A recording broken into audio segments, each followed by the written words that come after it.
Assalamualaikum warahmatullahi wabarakatuh. Ketemu lagi dengan saya di sini. Hari ini kita akan belajar kembali seperti biasanya.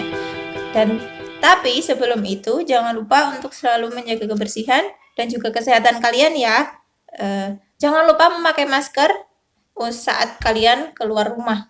Nah, kita lanjutkan. Kita hari ini akan membahas tentang properti yang digunakan dalam kesenian tari. Nah, properti itu apa sih? Nah, properti itu merupakan unsur pendukung dalam sebuah kesenian atau kesenian tari. Nah, misalnya saat melakukan tari piring misalnya. Tari piring itu kan berasal dari Sumatera Barat. Nah, properti yang digunakan itu kira-kira apa? Nah, ya piringnya itu. Nah, dilanjutkan ya. Properti dalam sebuah tarian daerah memegang peranan yang amat penting. Properti tari merupakan bagian dari pelengkapan tari yang dipergunakan untuk meningkatkan estetika atau keindahan sebuah tarian tersebut.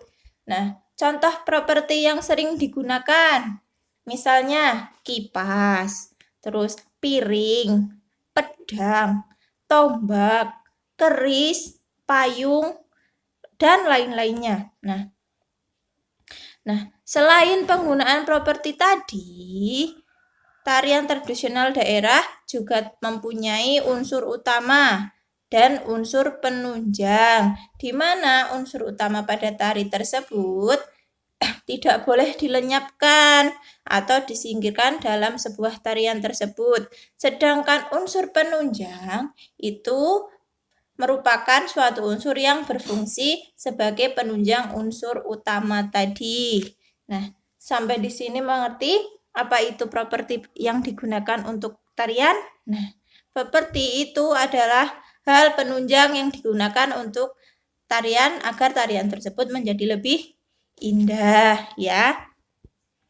Kita lanjutkan ya. Yang lanjutnya adalah pola dalam tariannya.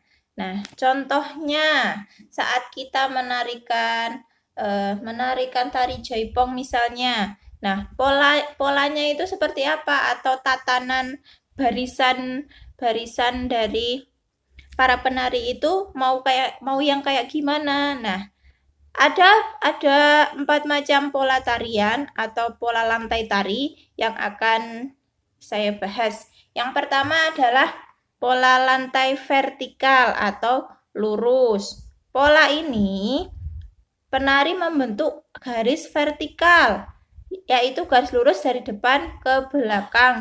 Seperti baris itu ya, seperti saat kita berbaris. Nah, yang kedua adalah pola horizontal.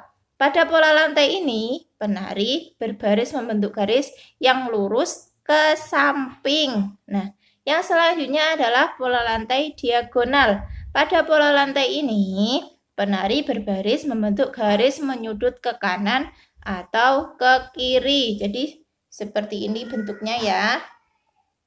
Kayak huruf U. Nah, lanjutkan. Pola lantai garis melengkung. Nah, melengkung pada pola garis ini biasanya digunakan pada tarian tradisional atau tarian rakyat. Nah, bisa dilihat ya, kalian bisa buka bukunya. Jadi, gunanya pola lantai tari ini adalah untuk membuat tarian itu menjadi lebih indah. Dan juga tentunya akan lebih menarik untuk kita lihat. Nah, untuk membuat pola lantai tari ini ada hal yang harus kalian perhatikan terlebih dahulu. Yang pertama adalah jumlah penarinya. Terus yang kedua adalah tempatnya. Terus yang selanjutnya adalah peruangan atau tempat pertunjukan tadi ya. Dan yang terakhir adalah gerak dari tarinya. Jadi disesuaikan dengan jumlah penari, ruangan, dan gerak tarinya itu mau yang seperti apa. Nah, sampai di sini kira-kira kalian paham?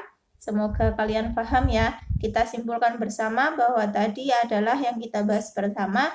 Yang pertama itu tentang properti yang digunakan dalam kesenian tari.